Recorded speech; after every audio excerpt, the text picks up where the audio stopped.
Sa nakaraan nating video ay nagpalabas ng nakakatakot na enerhiya ang ating bida na si Oh Kang-woo. Bakit mo tinapon ang aking kimchi, wika niya? Sa nasaksihan ni Han Tae-hyun ay nagpalabas ito ng kapangyarihan para depensahan ang kanyang sarili. Mula sa kanyang isipan ay sinabi, hindi iyon totoo. Ang malakas daw na enerhiya ay guni-guni niya lang. Kaya naman naghanda na si Han Tae-hyun para atakihin ang ating bida. Mula sa malayo ay isang spell ang muntik na tumama sa mukha ni Han Tae-hyun. Ang spell na yon ay nagmula kay Han Sola na umiiyak na gusto iligtas si Oh Kang-woo. Ang hindi niya alam ay napakalakas ni Oh Kang-woo. Kaya naman sinalubong niya si Han Tae-hyun na kinagulat naman ni Han Sola. Mabilis lang inilega ni Oh Kang-woo ang mga tira. Kaya ganun na lamang ang inis ni Han Tae-hyun. Nakita ni Han Tae-hyun na mula sa kaliwa ay mabilis niya lang daw ito maiiwasan. Sa kasamaang palad ay isang malakas na tuhod ang tumama sa kanyang katawan. Sinabi sa sarili na siya ay nalinlang. Sa sobrang sakit na natamo ni Han Tae-hyun ay sumugod ito sa ating bida nang wala sa pag-iisip. Kaya naman kinain niya ang malalakas na tira na nagmula kay Oh Kang-woo. Sa mga natamo ni Han Tae-hyun ay naging sanhi ito ng pagdugo ng mukha. Sa mga suntok na natamo ni Han Tae-hyun ay nagawa pa nitong sabihan na ang sipa ay hindi ganun kalakas. Kaya naman hinawakan ang paa ni Oh Kang-woo. Ang hindi niya alam ay paraan pala ito para masipa siya ng malakas sa mukha. Anumang bilis ang gawin ni Han Tae-hyun ay hindi niya peren matamaan si Oh Kang-woo. Kaya naman tinanggap niya ang malakas na kamao. Napaluhod sa sakit ang hangal na si Han Tae-hyun. Ngunit si Oh Kang-woo ay galit na galit. Inapakan niya si Han Tae-hyun sa mukha na naging sanhi ng pagdugo ng malakas. Hindi pa ako tapos, sambit niya. Sabay itinusok ang matalim na bagay sa kamay. At sa sobrang sakit ay sumigaw si Han Tae-hyun ng napakalakas. Naglilisik ang mga mata ni Oh Kang-woo at sinabi kay Han Tae-hyun na huwag mag-inarti. Sapagkat marami pa daw siyang gagawin bilang kabayaran sa paborito niyang kimchi. Habang nanginginig sa sakit ay sinabi ni Han Tae-hyun na bakit raw ito ginagawa ni Oh Kang-woo sapagkat isa lamang daw yung kimchi. Sa sinabi ni Han Tae-hyun ay lalong nagalit si Oh Kang-woo. Tanong niya kung ang kimchi daw ay walang halaga para kay Han Tae-hyun. Sa sobrang takot ay wala ito maisagot sa tanong. Sa sobrang galit ni Oh Kang-woo ay paulit-ulit na pinagbabagsak ang mukha ni Han Tae-hyun. Nilapitan niya ito at sinabi, kapag ibinigkas ko ang 1 ay sasabihin mo ang kimchi stew at kapag ibinigkas ko naman ang 2 ay sasabihin mo ang sacred food. At ibinigkas na nga ni Oh Kang-woo ang salitang 1 at mahinhin naman sumunod si Han Tae-hyun sa pinag-uutos. Lakasan mo pa, sambit niya. Habang hinawakan ng malakas ang sugat sa kamay. Pilit na binibigkas at napapaluha sa sakit. Takot na takot si Han Tae-hyun habang sinisigaw ang mga salitang kimchi is a sacred existence. Subalit si Oh Kang-woo ay sinabi na lakasan mo pa. Yung parang sinasamba raw ang isang Diyos. Isiga mo ng malakas. At si Han Tae-hyun ay umiiyak habang sumisigaw sa sobrang takot. Hindi ganyan, wika ni Oh Kang-woo at ipinalabas ang demonyong enerhiya. Sinabi na lakasan pa raw ang sigaw na aabot sa 7th octave. Kaya naman sumigaw si Han Tae-hyun sa abot ng kanyang lakas ang sigaw na nakataya ang kanyang buhay. Ang sigaw na yon ay malakas kaya naman tinanggal niya ang patalim sa kamay. Naglilisik ang mga mata sabay sabi na wag daw mamaliitin ang kimchi. Habang nakahiga sa sahig ay hindi makapaniwala si Han Tae-hyun. Makalipas ang ilang minuto ay malinis na ang paligid. Ang kanilang ina na nawala ng malay ay nagpapahinga. Sa isang sulok ay masipag na naghuhugas. Napatanong sa sarili kung bakit daw nakilala si Oh Kang-woo, kinuha pa raw niya ang kanyang damit. Napapaiyak na lang si Han Tae-hyun sa mga pinagdaanan sa kamay ni Oh Kang-woo. Habang nakaupo ay sinabi ni Oh Kang-woo na lahat ng ito ay nangyari dahil daw sa isang kimchi. Dagdag pa niya ay napakaswerte mo sapagkat nakakatulog ka ng mahimbing at nakakain ng mga masarap na pagkain. Kaya napakaswerte daw ni Han Tae-hyun kung iisipin, kaya naman pahalagahan daw niya ang kanyang buhay. Sa sinabi ni Oh Kang-woo ay naiisip pera ni Han Tae-hyun ang paghihiganti. Maghintay ka sapagkat hihingi ako ng tulong sa Andres Guild sambit sa kanyang isipan. Sinabi ni Oh Kang-woo na kapag tapos na daw si Han Tae-hyun sa kanyang ginagawa ay lumapit ito sa kanya. Agad naman na lumapit si Han Tae-hyun habang namumutla sa kaba. Sinabi ni Oh Kang-woo na alam natin sa isa't isa na wala kang gagawing mabuti sa mundo ngunit huwag kang mag-alala. Hinawakan niya ang damit at inilabas ang mga naglilisik niyang mata. Dagdag pa niya ay hindi kita papatayin. Ngunit mas pipiliin mo pang mamatay sa aking gagawin.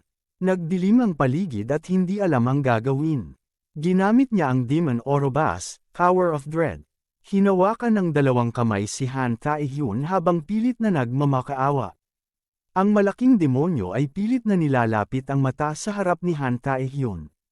Ang demonyong si Orobas ay pinupuntirya ang kaluluwa ni Han Tae-hyun kaya ganun na lamang ang takot ni Han Tae-hyun. Dagdag pa ni Oh Kang-woo ay sinumang matamaan nito ay magiging alalay na rin niya. Pinaalis niya si Han Tae-hyun na parang wala sa sarili. Nakita ni Han Sola ang pag-alis ng kanyang hanggal na kapatid. Labis ang kanyang pasasalamat dahil sa pangalawang pagkakataon ay iniligtas na naman siya ni Oh Kang-woo. Nakaupo at malalim ang iniisip. Sinabi sa sarili na kailangan niya daw ng pera. Habang nakaupo ay nakita niya ang isang article na nagpapahayag sa kahalagahan ng magic stones. Kaya naman tinawag niya si Han Sola at nagtanong kung meron tong magic stone at kung maaari daw ay mahiram niya ito. Sumagot naman si Han Sola at naghanap sa kanyang bag. Isa raw itong rank E magic stone na kanyang nakuha sa napatay nilang goblin.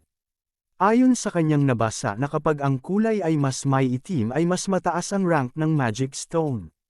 Pumikit siya at inalam ang kakaibang enerhiya sa magic stone. Wala siyang maramdaman na demonic energy sa magic stone. Bagkus katulad daw ito ng enerhiya na tinatawag na magic.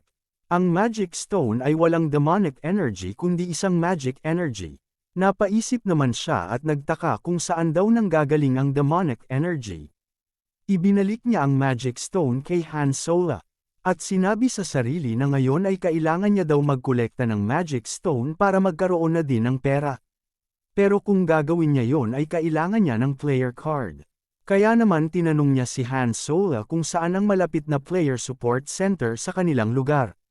Sinabi naman ni Han Sola na wala raw malapit na player support center sa kanilang lugar.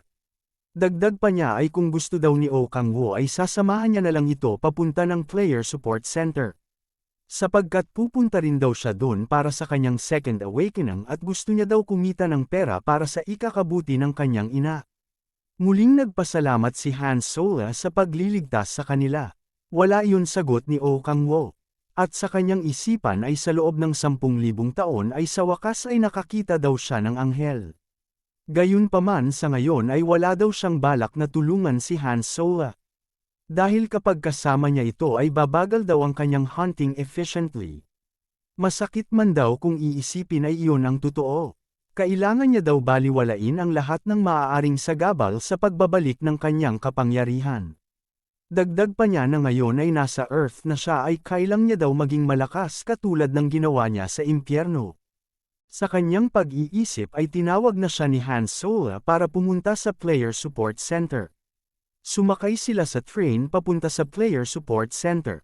Habang nakasakay ay nakuha na niya ang kanyang player card. Tinanong niya ang receptionist kung tapos na ba kaagad.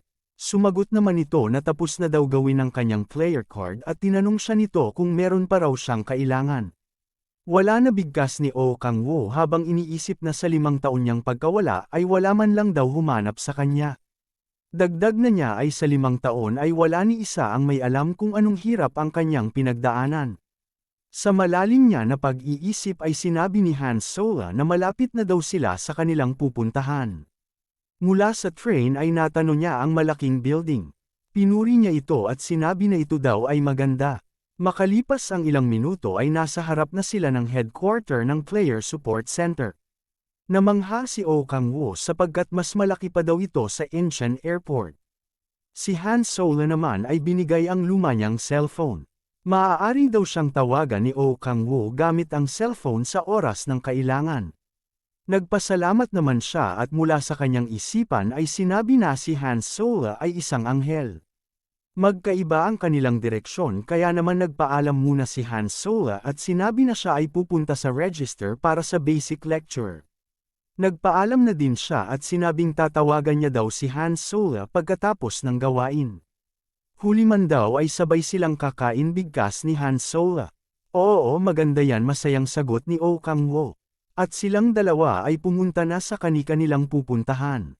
Si Oh Kang-woo naman ay tumungo sa loob ng Player Support Center. Isang machine ang pumukaw sa kanyang atensyon. Sinabi na ipasok ang kanyang player card. Nang ginawa niya ay lumabas ang kanyang pagkakakilanlan. Ang kanyang numero ay 18, naglabas ito ng waiting ticket at sinabi na pumunta siya sa testing room. Mula sa kanyang kinatatayuan ay may guhit sa ibaba na naging guide sa kanyang sunod na pupuntahan. Sa loob ng test room na may numerong 9 ay pumukaw sa kanyang atensyon ang dalawang player na nag-uusap. Tinanong ng binata kung ano daw ang nakuha ng matanda sa una nitong test. Sumagot naman ang matanda at sinabi na siya daw ay nakakuha ng D rank. Hindi na masama sambit ng binata, baka raw sa susunod na test ay makakuha na ito ng B rank o mas higit pa. Tumawa lang ang matanda sa kanya narinig at sinabi na wala daw siya kung ikukumpara sa player na si Baek Kang-hyun at Cha Yeon-ju. Dagdag pa ng matanda ay ang 5 malalaking guild master ay nakakuha ng S rank sa kanilang first awakening. Habang patuloy na nag-uusap ang dalawa ay si Oh Kang-woo naman ay tahimik lang na nakikinig. Ang 5 malalaking guild na ito ay ang Mir Guild ni Kim Jae-hyun, Red Rose ni Cha Yeon-ju, Hanol ni Baek Kang-hyun, Sanare ni Jung Hyung-ju at Anuri ni Cha Min-hyuk. Naisip ni Oh Kang-woo na ang 5 guild master ay maaari niyang makalaban sa hinaharap. Kaya naman ay kailangan niya daw maibalik ang dati niyang kapangyarihan sa loob ng maiksing panahon.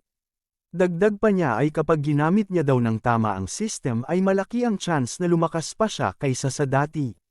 Sa kanya pag-iisip ay bumukas ang pinto at tinawag ang kanyang numero. Pagpasok ay inihatid siya para malaman ang kanyang rank. Sinabi ng babae na kailangan niya ilagay sa crystal ball ang kanyang kamay at gumamit daw siya ng kapangyarihan dahil ang kulay na lalabas sa crystal ball ay nakabase daw sa kanyang rank.